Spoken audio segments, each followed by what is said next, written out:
Operation Sindoor తర్వాత failed మార్షల్గా ప్రపంచం మొత్తానికి సుపరిచితుడైన సయ్యద్ అసీం మునీర్కి కష్టకాలం దాపురించింది. ఇట్లాంటి కష్టకాలం కాదు. ఆయన నమ్మిన బంట్లైన ఐఎస్ఐతో కలిసి పనిచేస్తున్న లష్కరే తోయిబా, జైషే మహమ్మద్ సంస్థల అధిపతులు మసూద్ అజహర్, హఫీజ్ సయీద్ ఇప్పుడు ఎదురు తిరిగారు.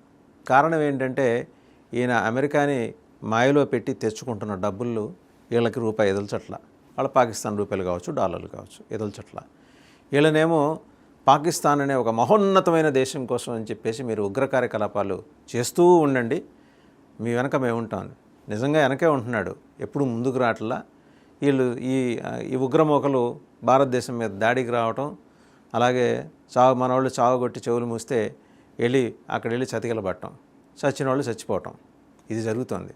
ఎక్కడో డౌట్ వచ్చింది లష్కరే తోయిబాకి, జైషే మహమ్మద్కి, ఇద్దరు చీఫ్లకు కూడా.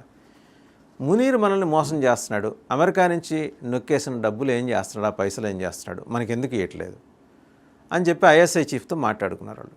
మాట్లాడితే ఐఎస్ఐ చీఫ్ కూడా చాలా తెలివిగా, ఆయన ఫీల్డ్ మార్షల్ ఆయన కాదని మనం ఏం చెబుతాం, ఆయన ఏమన్నా ఇస్తే ఒక 10 రూపాయలు 15 రూపాయలు మనం తీసుకోవటం, వీలైతే ఒక పూట భోజనం చేయటం, లేకపోతే ఒక 10 రూపాయలు జేబులో వేసుకుని ఇంటికి వెళ్ళటం, ఇవి మాత్రమే మనం చేయగలం.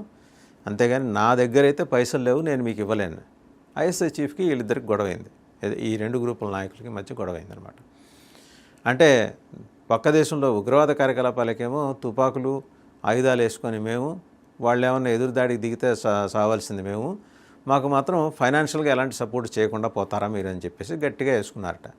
ఏం చేయాలో దిక్కుతోచిన ఐఎస్ఐ చీఫ్ పాకిస్తాన్ ప్రధానమంత్రి షహబాజ్ షరీఫ్ దగ్గరికి వెళ్ళి మొత్తం మొత్తుకున్నట్ట.